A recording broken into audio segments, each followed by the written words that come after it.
Adinda Pinda, Aisyah, Pinda, Anissa Kadia, Andi Anika Amra, Andi Naila, Pas kami coba. Andi Nurul, Pinda, Akila Hafiza, Asrina binti Nasir, Fadila Nurul, Helma Dia Putri, Musdalifah, Mutmainah HS, Nadira Syahzah, Nur Sairin, Nurul Watika,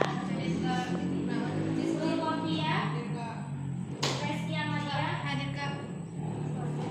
Rifko, Safira, Selviana, Silva Saputri, Hadir. Sri Nuraini Masda, Suci, Syahrani, Tasha, Zahra, Rahma Ramadhani.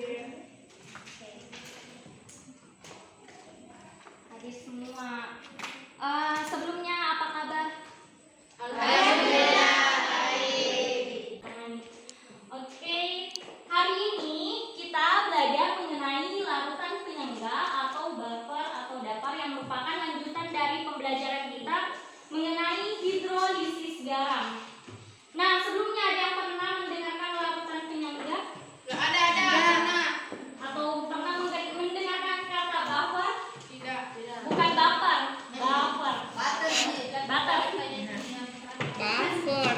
Oke, sebelum memasuki pembelajaran, kakak mau jelasin tentang indikator pembelajaran pada hari ini. Yang pertama, yaitu mendeskripsikan pengertian larutan penyangga.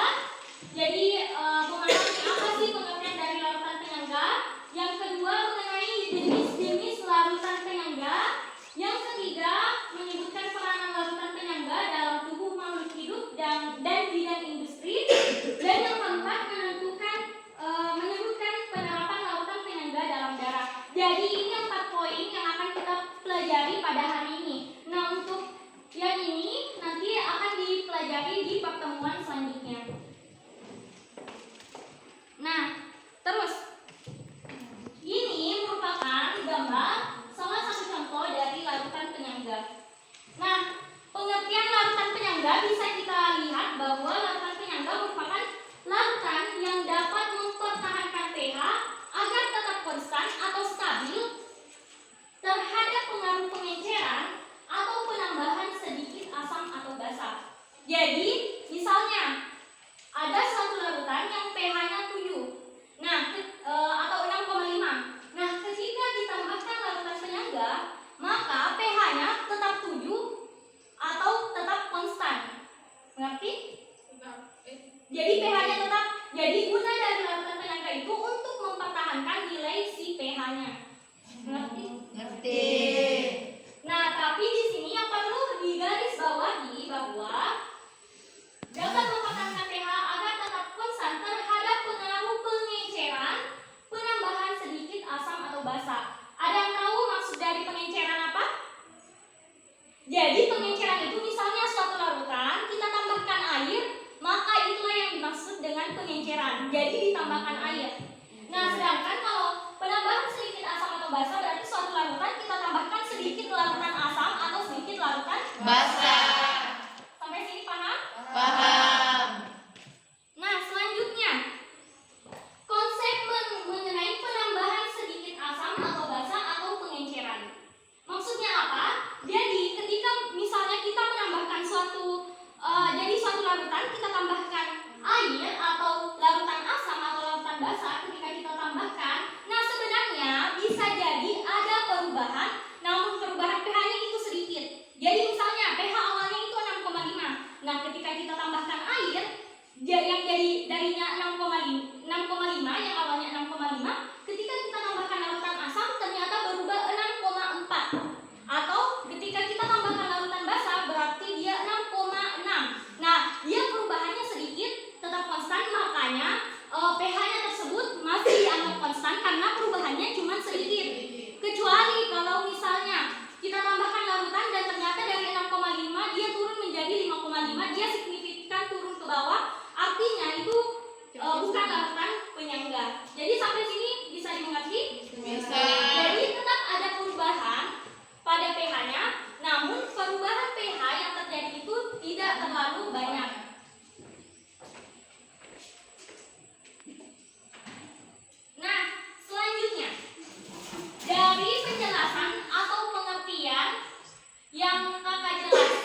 larutan A.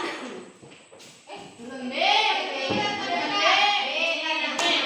Oke, sebelumnya kita jelaskan terlebih dahulu. Saya jelaskan terlebih dahulu. Tolong perhatiannya. Nah, jadi larutan penyangga. Jadi ada suatu larutan. Ini larutan A misalnya. Nah, kemudian kita tambahkan sedikit asam.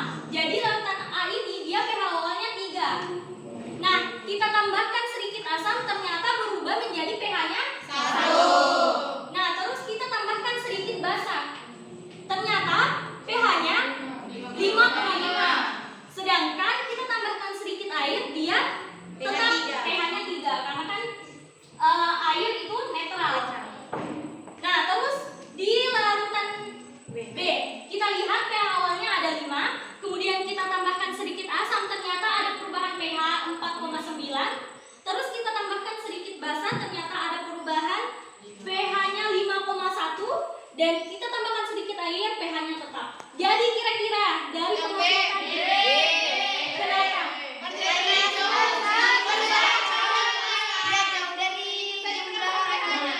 Jadi di antara kedua larutan ini yang termasuk ke dalam larutan buffer atau larutan penyangga yang merupakan larutan B, karena perubahan pH-nya itu tidak jauh dari awalnya.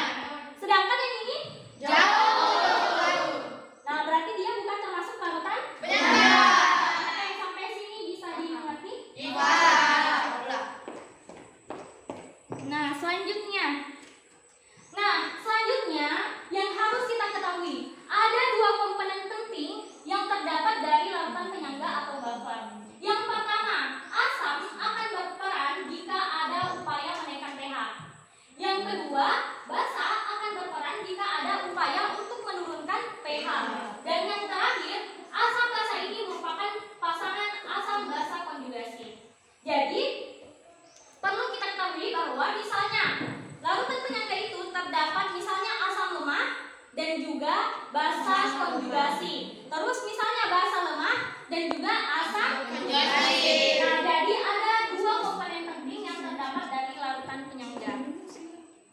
Nah, kenapa?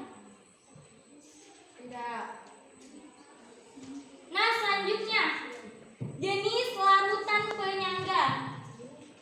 Jenis larutan penyangga ada 2.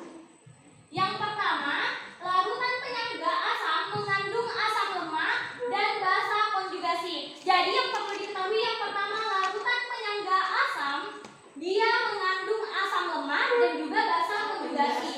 Nah, basa konjugasi ini berasal dari garam si asam lemah. Nah, gunanya untuk mempertahankan pH yang kurang dari 7 dalam kondisi asam. Nah, yang kedua ada larutan penyangga basa mengandung basa lemah dan asam konjugasi. Asam konjugasi itu berasal dari Basa garam lemah. lemah. Nah, berfungsi untuk mempertahankan pH yang lebih dari 7 dalam kondisi basa. Nah, contoh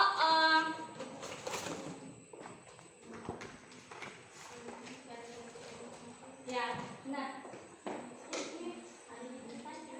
Misalnya, yang larutan penyangga asam CH3, COOH dan CH3, COONA. Nah, dia asam asam lemah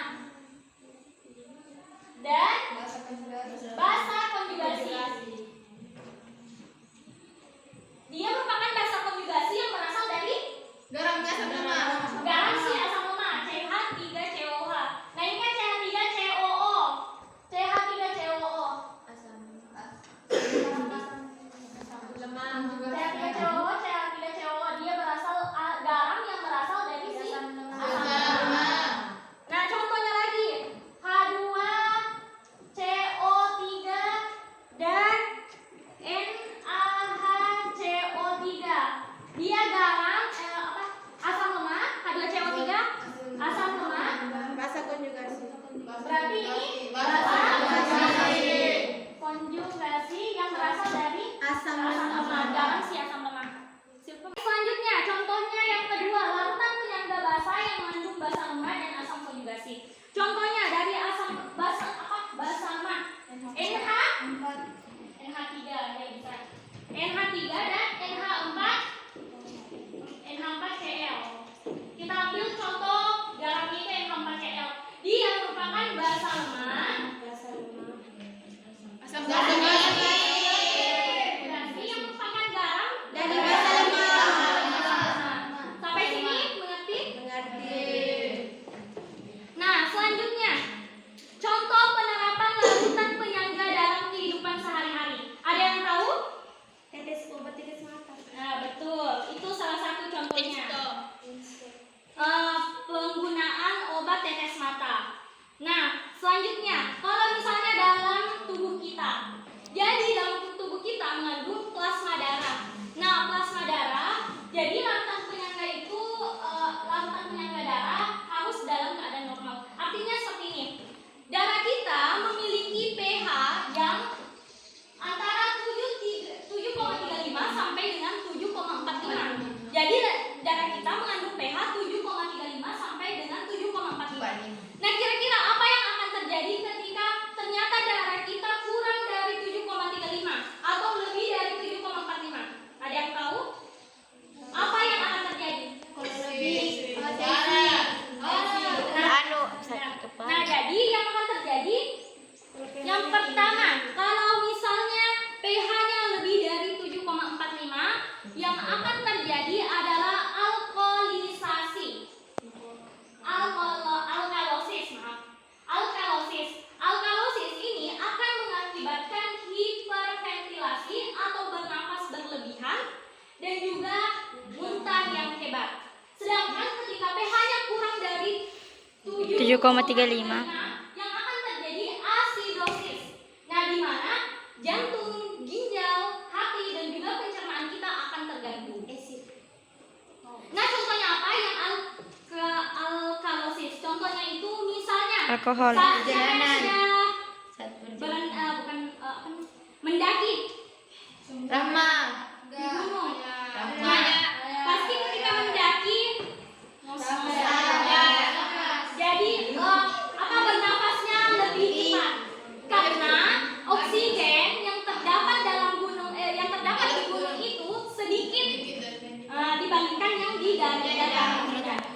Nah, jadi yang pertama alkalosis. Biasanya alkalosis ini terjadi pada orang yang mendaki di gunung.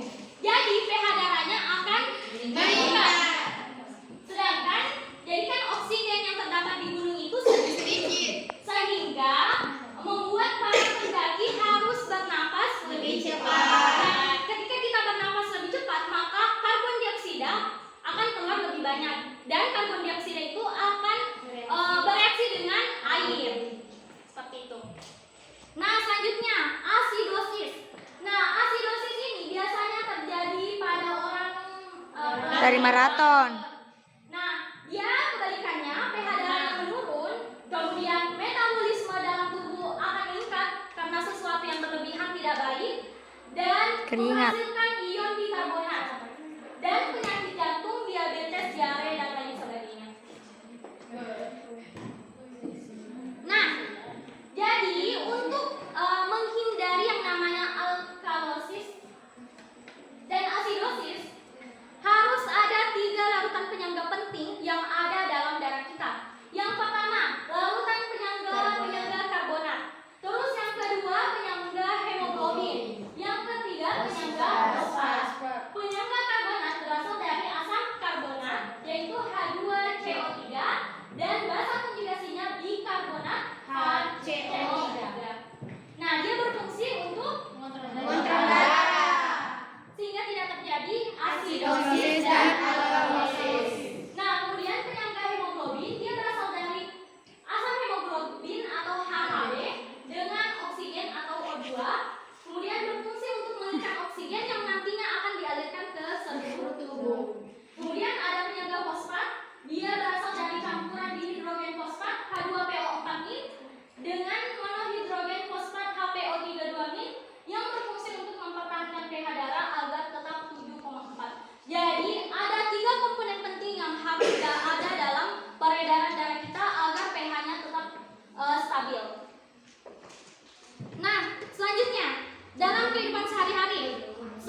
Silakan satu orang dibaca. Ada yang mau Sampo. membaca? Siapa? Siapa yang mau dibaca? Ada yang mau baca? Kak, ini Kak. Iya, yang 201. Yang tentang sampo. Bagian apa? Oh, salah. Yang itu suci. Sampai titik ini Kak, manfaat larutan penyangga dalam kehidupan sehari-hari. Larutan penyangga mempunyai kemampuan mempertahankan pH. Oleh karena itu, larutan penyangga berperan penting dalam tubuh makhluk hidup dan industri. Misalnya, untuk mempertahankan pH dalam suatu produk bahan kimia rumah. Bahan kimia rumah tangga seperti sampo. Mari kita lakukan kegiatan berikut untuk mengamati peran larutan penyangga di sekitar Anda. Oke. Ada akunya toh yang bilang nomor tips. Nah, karena tidak ada yang bawa sampo, saya bawa sampo. Ini sampo anak. Biasanya di sampo anak itu 502.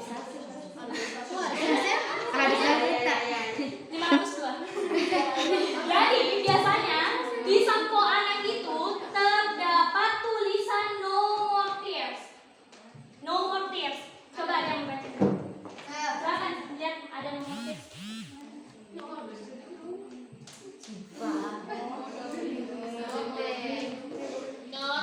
Nih ada tulisan nomor tips. Nah jadi biasanya di larutan sampo itu terdapat tulisan nomor tips. Anda ketahui bagaimana bahasa Inggrisnya? Gitu. Tires. Ya. Apa?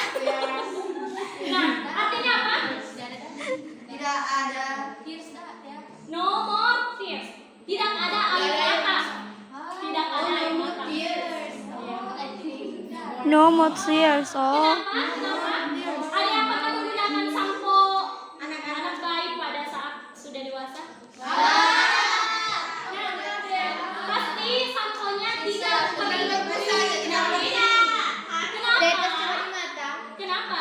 Jadi ini salah satu contohnya mungkin ada yang pernah menggunakan dan pasti ada tulisan nomor Tears. Nah, dia gunanya untuk apa? Sebagai apa? Jadi Seperti tidak menangis. yang perlu kita, nah betul. Seperti Nah, tidak yang menangis. perlu kita ketahui bahwa anak bayi itu memiliki rambut yang lebih Halus. dibanding dengan orang Dewasa. Nah, terus, yang pertama, rambut tersusun dari protein keratin. Nah, di mana protein keratin ini memiliki dua ikatan. Yang pertama yaitu ikatan hidrogen dan juga ikatan disulfida. Sulfida. Nah, di mana ikatan ini memiliki keadaan stabil yang berkisaran antara pH 4,6 sampai dengan 6,0. Nah, kemudian ketika pH terlalu tinggi atau terlalu rendah, maka akan mengakibatkan kerusakan pada Pada rambut.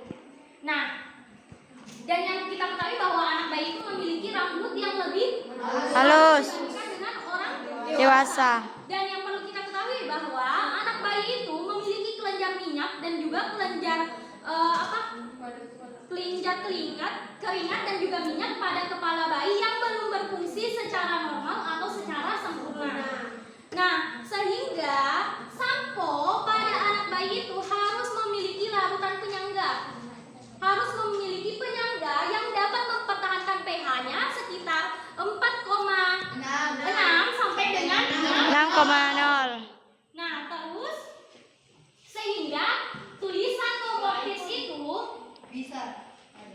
tidak mengeluarkan, maksudnya tidak membuat mata Pedis. Nah, jadi sampo anak yang selalu digunakan anak bayi itu kenapa tidak pedis? Karena terdapat larutan Penyangga. untuk mempertahankan pH sekitar 4,6 sampai dengan 6,0. Nah, larutan penyangga dalam bidang industri makanan.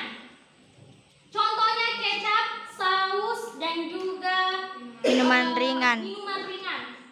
Biasanya di dalam komposisi suatu kecap atau suatu saus atau suatu minuman ringan terdapat campuran asam benzoat dan natrium benzoat atau asam sitrat dan natrium sitrat. Misalnya kita baca salah satu komposisi dari saus.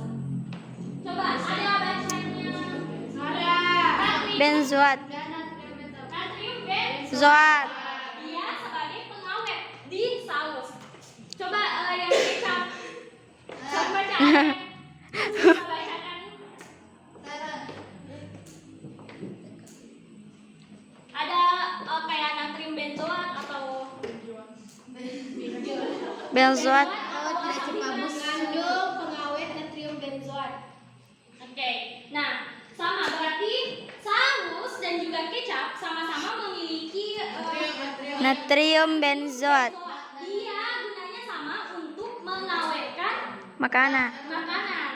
Nah, dia berfungsi untuk mengawetkan makanan agar tidak cepat Busuk. Jadi, fungsi dari adanya asam benzoat atau natrium benzoat atau asam sitrat dan natrium sitrat pada kecap ataupun saus dan minuman ringan, dia berguna untuk mengawetkan makanan. Nah, sudah ya? Thanks. Sampai sini ada yang ingin ditanyakan? Jadi kak, sampo dewasa pH-nya kalau dicampur air Kalau pH-nya enggak kan air Air netral. netral. Kecuali misalnya sampo ditambahkan Deterjen. dia bakalan berubah, tapi mungkin perubahannya sedikit kan. Kalau misalnya larutan yang kita campurkan itu dia sedikit, misalnya cuka yang dicampurkan ke dalam sampo itu dia sedikit. Kecuali kalau misalnya banyak, berarti pH-nya bakalan berubah drastis. Nah, sampai sini ada yang ingin ditanyakan? Kalau tidak ada lagi karena sudah habis waktunya. Jadi masih mau lanjut. Nah, sebelum pembelajaran hari ini, saya minta beberapa orang untuk menyimpulkan pembelajaran hari ini. Siapa yang ingin menyimpulkan? Kalau tidak ada yang tangan saya yang tunjuk. Saya. Ayo. Siapa? Saya tunjuk, saya tunjuk. Yang pertama dari Safira. Ya, silakan Safira. Baik, saya akan menyimpulkan materi yang telah dijelaskan tadi. Larutan penyangga merupakan larutan yang dapat mempertahankan pH agar tetap konstan dalam proses pengenceran ataupun ditambah dengan asam atau basa. Larutan penyangga berperan dalam tubuh manusia, yaitu dalam menyangga plasma darah agar kita tidak mengalami kelebihan pH dan plasma darah dan kekurangan. Contoh-contohnya yaitu satu sampo bayi, yang kedua cairan mata, sama terus pengawet dalam lombok dan kecap. Ya, terima kasih. Selanjutnya, siapa yang mau menyimpulkan? Makasih Andi Safira. Siapa lagi yang mau menyimpulkan? Siapa lagi tuh yang bone-bone? Silakan.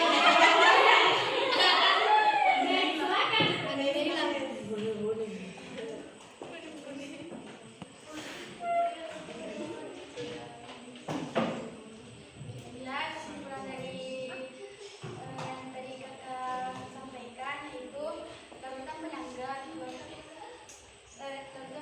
yang berfungsi untuk mempertahankan pH agar tetap konstan dari pengaruh pengenceran, seperti penambahan asam atau basa.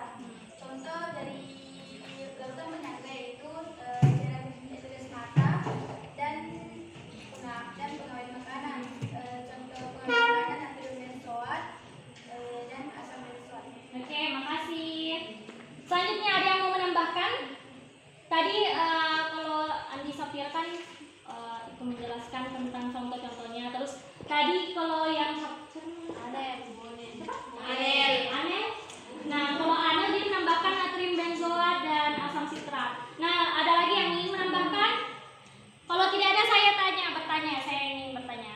Jadi pH dari kulit, pH dari plasma darah kita kisaran berapa?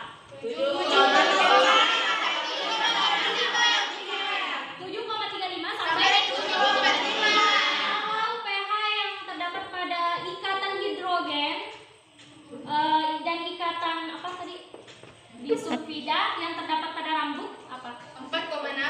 4,6 sampai 6,0. Oke, 4,6 sampai 6,0. Oke, terus kalau dalam bidang industri makanan biasanya terkandung Asam asam Bozonat. Benzot. Oke, Asam benzot. coba siapa tidak menjawab tadi PA.